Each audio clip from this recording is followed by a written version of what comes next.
Thanks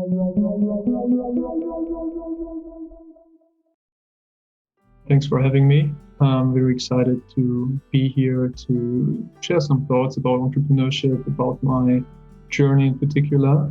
And I would say we hop right into it. About myself, about my background, I've been born and raised in Germany. I also did my undergraduate there in a work-study program in the German financial industry. I obtained my bachelor's in banking and finance.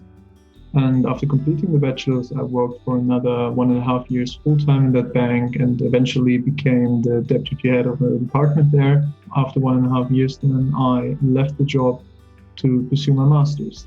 At that time, when I was younger, I would not have called it entrepreneur at all, but I knew that I always wanted to create something on my own, be my own boss, set my ideas into practice, have my own schedule. And this kind of desire was, I would say, strengthened or reinforced actually during my time as an employee in the bank. And what inspired me to actually do something was many different factors and people, I would say. It was CAS itself, the lectures that were quite practice related. They had, most of them had first-hand experiences with entrepreneurship in that field. Listening to successful entrepreneurs, listening to plans of my fellow classmates, of the lectures and their experiences was just so incredible because it showed me that it's not only a dream for people like, I don't know, Jeff Bezos or Mark Zuckerberg who just started something. It's not like you have to be a certain type of person to achieve something, to found your own business. That's not at all the case. Everyone can do it. And I think kind of this environment definitely led to me being even more inspired and wanting to put something into practice. So basically, I was always, interested in fitness industry, going to the gym, doing some exercise. But I wanted to know that if I eat an apple, an orange, whatever fruit or vegetable, I wanted to know what actually does my body gain from it. And then I thought, okay, I want to find a book. Let's see if there's a book out there who combines kind of, an easy way to get fruits and vegetables and tells me what exactly do they with my body. What's the benefit? And I had a look out there and there was no such book. I couldn't find any book in a bookstore. I couldn't find it, online that covered micronutrients and smoothies. So I decided I used my university access to research that field, to learn a lot about nutrition and write a book about it. Because I thought, okay, I want to read that book. It's not out there, then I just write it. And I used basically the lockdown and the global pandemic, which kicked in March in London in the UK for the good, and decided to write a book. So I spent months researching, writing down. And while I was writing that book, I basically had a chat with my girlfriend, and she said, like, hey, you've learned a lot about nutrition now. Why don't you start the new Innocent? I was like, that sounds crazy, but why not? And then we kind of thought about it and we chatted about it. And I ended up with Smoofii because I decided not to offer ready-to-drink smoothies that you can buy in every grocery store. But I decided to sell frozen fruits and vegetables, perfectly portioned in one pouch, that make a ready-to-blend smoothie. So basically, I thought, okay, you open the pouch, you put it in your blender, you add whatever liquid you like, blend it, and there you are. There you have your smoothie with whole nutrition, with whole fruits and vegetables, nuts and seeds.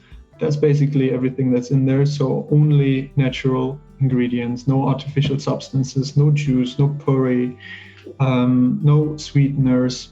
But I thought I can work on the problem that people want to have a convenient and healthy diet alternative, where they can up their vitamins and mineral game every day to actually contribute to their 5 a day, so 5 forms of fruits and vegetables every day to keep the body running and to maintain a proper health. Yeah, I was like, okay, that's a problem that I want to fix. That's why Smoofii's mission is also reducing diet-related diseases while reducing food waste. I'm on my own, basically, apart from my girlfriend, who is more on the technical side of things, who works on the app that we currently develop. But apart from that side, and marketing, which I do a lot with her together, I basically do everything on my own. So I produce the smoothies, I deliver the smoothies, I make marketing, business development. And I have to say this works out quite well, although I can see that a lot of times I wish, there was someone with other skills, with a different skill set that compared to mine. What is success to me?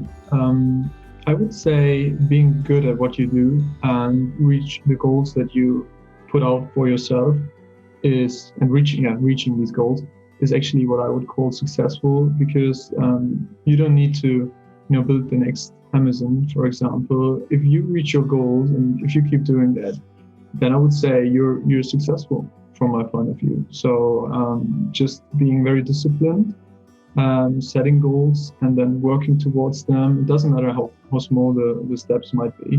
But now on the other side, topic failure, I definitely have experienced a lot of failure in the past. In my past before entrepreneurship, but also during the phase when I founded Smoofii. Failure, I would say, has a lot of facets. It comes in many different ways that sometimes you don't even realize. And what's the one piece of advice I would give anyone wanting to start a business in the food and beverage industry? I think one piece of advice would be get yourself a mentor. Get yourself someone who is constantly by your side, who is most likely, or in the best case, someone in that industry who's actually able to supply you with industry knowledge, with contacts, with best practice. Because then you avoid what I did, basically Googling a lot, asking a lot of different people for their opinion, although they were not in the field. I had no idea. I have no degree in food science. I literally am not a head chef. I am not particularly good at cooking, to be honest. But I just found it interesting. I just went for it. And I would say you can read a lot on the internet.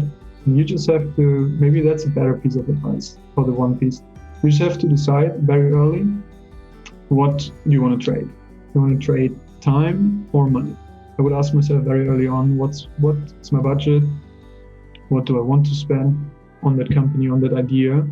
And with that budget, what do I want to outsource? What are my greatest weaknesses? Where do I lack industry knowledge, or where do I lack certain skill sets to do it properly?